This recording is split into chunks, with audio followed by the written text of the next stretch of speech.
kembali di podcast Mas. Kali ini kita kedatangan tamu lagi nih dari Kesmasga. Apa sih Kesmasga itu? Kesehatan masyarakat, gizi dan anak.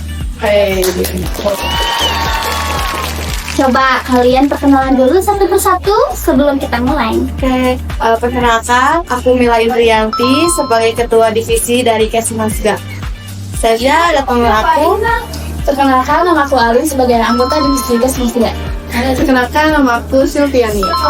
Perkenalkan, nama aku Hana Silva sebagai anggota Divisi Kesehatan. Halo, aku Siti Munawaro sebagai anggota Kesmasga. Halo, nama aku Rafika Sari sebagai anggota Kesmasga. Jadi totalnya berapa orang? Totalnya ada 9 orang. Oke, lanjut ya. Aku mau tahu apa aja sih yang kalian lakuin selama KKN ya, proker kalian gitu. Secara inti aja ya, jangan panjang-panjang. Oke, kalau misalkan untuk rutinan kami itu ada pendampingan posyandu, itu di semua RW di Marcel ya. Kalau untuk proker kita itu ada gemilang, gerakan mencegah stunting anak gemilang, yaitu pemberian PMT dan sosialisasi kepada stunting ibu hamil dan balita. Wih, keren banget ya. Wah.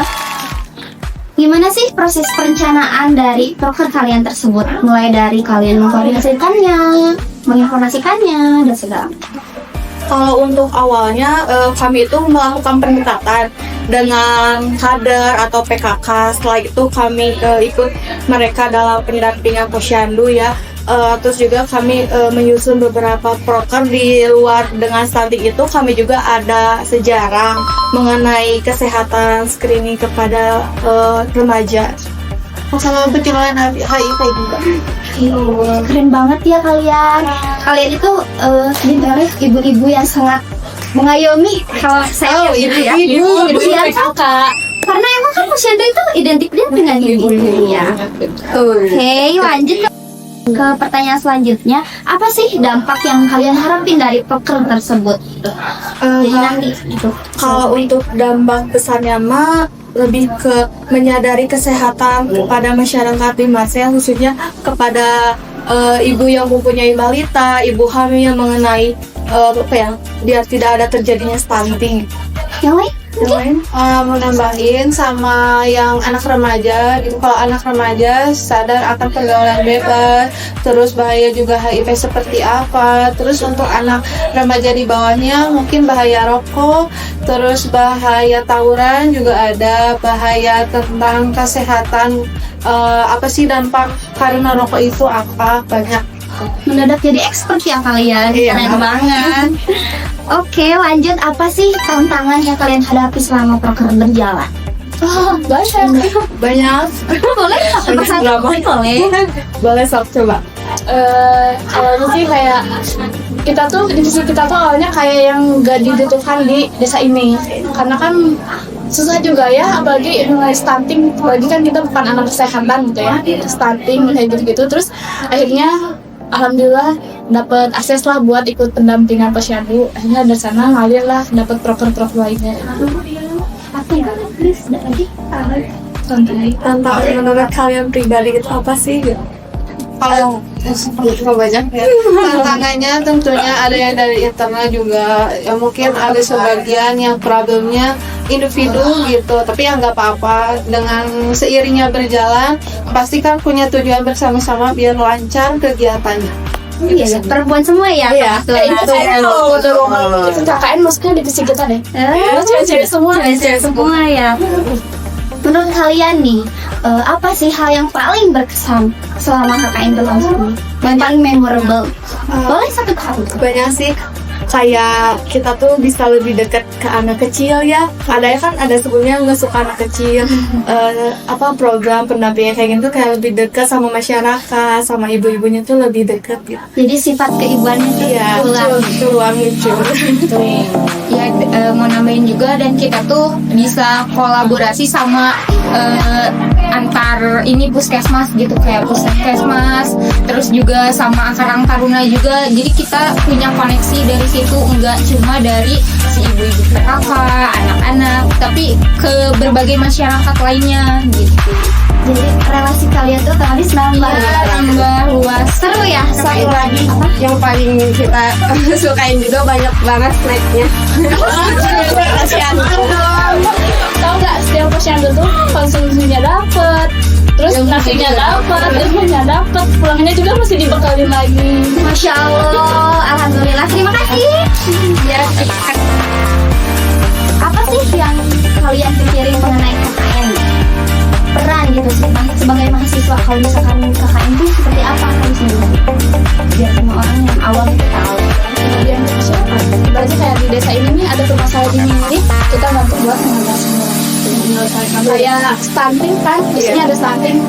Kemarin kita ngadain program yang dibilang itu untuk mengatasi atau mencegahnya lah gitu. Dengan Keberian BMTT.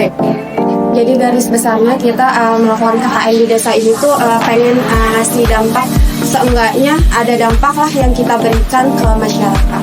Meskipun tidak nyata, tapi kan kita memberikan sosialisasi ya, kayak kemarin juga ada penyuluhan. Nah, secara tidak langsung juga kita memberi pemahaman pada masyarakat.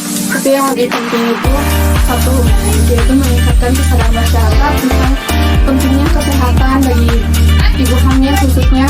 Sebelum dilahirkan ya bayinya itu kan harus dijaga dalam kandungan dulu, terus udah lahirnya juga harus tetap dijaga makanannya, pertumbuhannya, biar anaknya tetap sehat. Keren banget kalian. Pasti kalau misalkan kalian itu kan badan kan ya. Terus tempat kalian kerja itu banyak. Gimana sih cara kalian nganterinnya? Kami itu kebetulan bisa dibagi di rolling, jadi hari ini bagiannya ini, nah buat hari selanjutnya dibagi. Kalau misalkan ada yang bentrok ya, dalam satu waktu itu ada 2 tempat, kita dibagi-bagi berapa orang ke sini, berapa orang ke sini. Berarti selama semuanya kompak akan tetap jalan. Paling penting komunikasi dalam divisi. Komunikasi nomor 1. Yang kedua kenyamanan. Siapa yang bikin nyamannya? Kita dong. Dasar. Kita selesai. Lanjut ya. Gimana sih kolaborasi kerja sama kalian dengan divisi lain atau BPH atau siapapun itu? Alhamdulillah kalau komunikasi dengan khususnya BPH kita juga aman-aman aja, karena untuk surat menyurat itu lewat BPH, dan Humas juga terima kasih ya untuk pengantar kita gitu kepada masyarakat.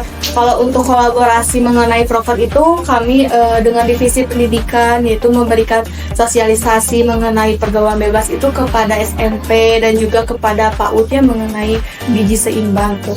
Kalau misalkan untuk divisi konsumsi itu kan kita ada pemberian konsumsi, terus juga ada pemberian PMT kepada PAUD. Alhamdulillah bisa berjalan terrealisasikan Lancar kan? lancar, iya. Alhamdulillah Mas aja. Gak ada Lupa juga masalah? sama PDD yang PDD setiap kegiatan kita. Garda terdepan. Mungkin pertanyaan terakhir nih. Apa sih pesan yang mau kalian sampaikan kepada semua masyarakat yang nonton nanti, mungkin adik-adik tingkat atau siapapun itu? Pesan mengenai kesehatan kah, mengenai apa gitu, pokoknya jelas. Pesan yang paling penting, jangan lupakan kami yang pernah ada di sini ya. Terutama untuk kalian meningkatkan kesadaran kesehatannya, pola makannya, lingkungannya yang lebih dijaga lagi. Jadi kita juga belajar gimana sih kita menempatkan di lingkungan yang baik atau tidaknya. Ada lagi? Sehat-sehat, jangan sakit-sakit. Pokoknya dimanapun kalian berada, hati-hati selalu. Sosin. Ada buat Apa deh? Buat masyarakat, semoga apa yang udah kita lakuin atau yang udah kita kasih ke masyarakat, semoga bisa berdampak baik, bisa bermanfaat buat masyarakat. Lalu buat adik-adik yang remaja, semoga edukasi yang udah kita berikan itu bisa diterapkan dengan baik. Oke, pertanyaannya udah selesai dan podcastnya juga udah selesai. Makasih ya buat semua udah menyempatkan waktunya.